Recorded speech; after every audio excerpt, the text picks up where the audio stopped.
On a cherché à concevoir un bâtiment avec une approche environnementale, en notamment s'appuyant sur les principes du bioclimatisme pour limiter les besoins énergétiques et pour pouvoir affronter les problématiques de risques naturels au mieux. Nous avons cherché à adapter le bâtiment face à ces risques, en notamment nous implantant au mieux par rapport à la topographie et à la morphologie du site.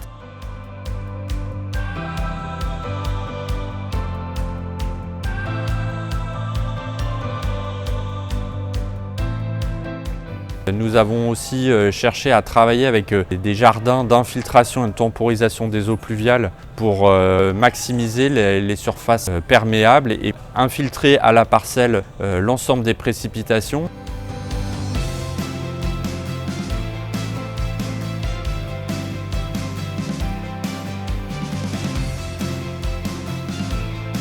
On a apporté une attention particulière à la ventilation traversante afin de faire de la décharge thermique et d'éviter qu'il fasse plus chaud à l'intérieur des locaux qu'à l'extérieur.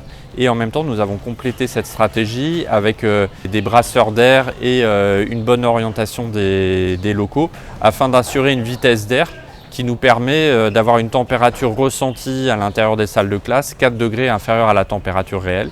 Et nous avons complété cette stratégie avec des protections solaires et de grands débords de toiture pour éviter une surchauffe des locaux liés au rayonnement solaire.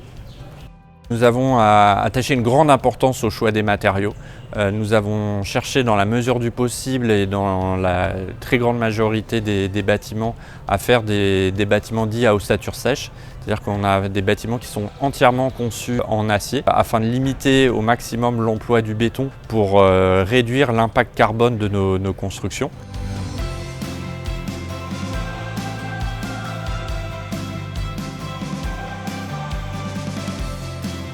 Un des défis qui a été vraiment très important sur ce collège, c'est avoir des jardins qui infiltrent les eaux pluviales. On a planté dans ces jardins en fait majoritairement des espèces indigènes et endémiques de l'île pour renforcer en fait la biodiversité. Ces jardins nous permettent de créer une bulle de fraîcheur autour du collège, ce qui assure le confort à l'intérieur des locaux. L'impact financier, un tel projet coûte forcément plus cher. Mais en fait, le département n'a pas eu cette vision purement financière. Il est certain que c'est un collège qui va consommer moins au niveau énergie. C'est un collège qui va demander plus d'entretien au niveau espace vert. Mais le plus important, effectivement, c'est qu'en fait, il soit éco-responsable. Et le fait d'être lauréat, donc au niveau résilience, c'est une fierté.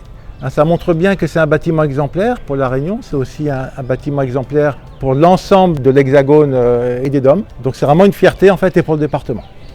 Le trophée des bâtiments résilients nous a permis d'avoir plus de visibilité, nous a permis de pouvoir communiquer sur ces solutions que nous essayons de mettre en œuvre à travers toutes nos conceptions et d'apporter plus de lisibilité sur ces solutions innovantes justement par cette approche environnementale.